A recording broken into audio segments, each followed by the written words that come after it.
Praise the lord హల్లెలూయా. దేవుని నామానికి మహిమ కలుగును గాక. ప్రియ దేవుని బిడ్డలారా, ప్రతి ఉదయకాలం వస్తున్న వాగ్దానం చూస్తున్నా ప్రియ దేవుని బిడ్డలందరికీ కూడా ప్రభు అయిన యేసుక్రీస్తు నామమున పేరిట ప్రత్యేకమైన హృదయపూర్వకమైన వందనాలు తెలియజేస్తూ ఉన్న దేవుని బిడ్డలారా, మీ అందరూ కూడా బాగున్నారా? ప్రతిదినం వస్తున్న వాగ్దానాలు చూస్తూ ధైర్యంగా ఆత్మీయంగా బలపడుతున్నారా? ఒక రోజును ప్రారంభిస్తూ ఉజ్జీవంగా ఆత్మీయంగా ధైర్యంగా ఒక ప్రోత్సాహంగా ఈ రోజును ప్రారంభిస్తూ ఉన్నారా? దేవుడే మనల్ని బలపరుస్తూ ఉండగా ఒక ప్రోత్సాహంతో ఒక పరిశుద్ధాత్మ దేవుడు మీకు తోడుగా ఉండి ఈ రోజంతా మిమ్మల్ని నడిపిస్తూ ఉన్నాడా? అయితే ఈ రోజు కూడా ఏ రీతిగా నడిపిస్తున్నాడో చూద్దాం. పరిశుద్ధ లేఖన గ్రంథంలో నుంచి కీర్తనలు 103 దావీదు కీర్తన 4వ వచనం చదువుకుందాం. సమాధిలో నుండి నీ ప్రాణమును విమోచించుచున్నాడు, కరుణా కటాక్షములను నీ కిరీటముగా ఉంచుచున్నాడు.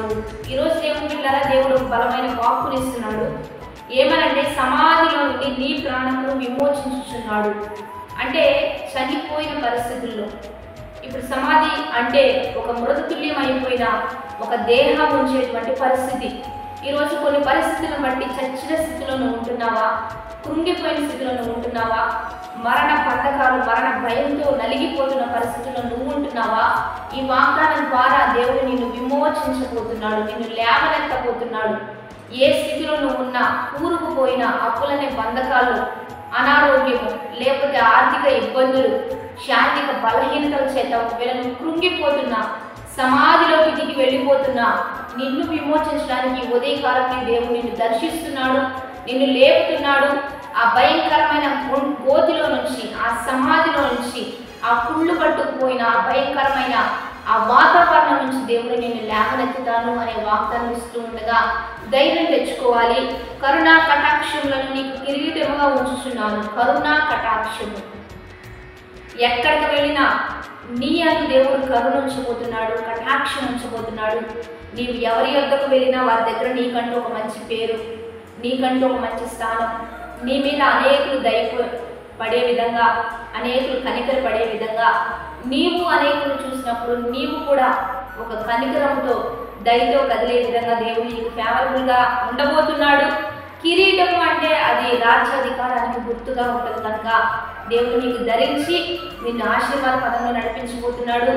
ఏ పరిస్థితుల్లో మీరున్నా, కన్నీటిలో మీరున్నా, దుఃఖ సాగరంలో మీరున్నా, నలిగిపోతూ ఉన్న పరిస్థితులను బట్టి కృంగిపోతూ ఉన్నా దేవుడు మిమ్మల్ని లేవనెత్తుతానని వాగ్దానం ఇస్తున్నాడు. ధైర్యం తెచ్చుకుందాం, విశ్వాసంతో ముందుకు కొనసాగుదాం.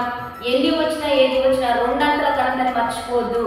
శ్రమలు, శోధనలు, ఒకవేళ ఇరుకులు, ఇబ్బందులు మీకుంటున్నా దేవుడు అంటున్నాడు తదుపరి మీకు రెండంతల ఘనత, తదుపరి మీకు ఆశీర్వాదం. కాబట్టి వాగ్దానాన్ని బట్టి ధైర్యం తెచ్చుకుందాం, ప్రార్థన చేద్దాం. పరిశుద్ధుడ, మహోన్నతుడ, గొప్ప దేవ, ఈ దినం మీరు మాకు ఇచ్చిన యొక్క వాగ్దానాన్ని బట్టి నీకు మహిమ. ఎంతమంది బిడ్డలు ఈ వాగ్దానం చూస్తున్నారు, ఈ వచనాలు అన్ని వారి జీవితంలో రూఢీపరిచయ్యా.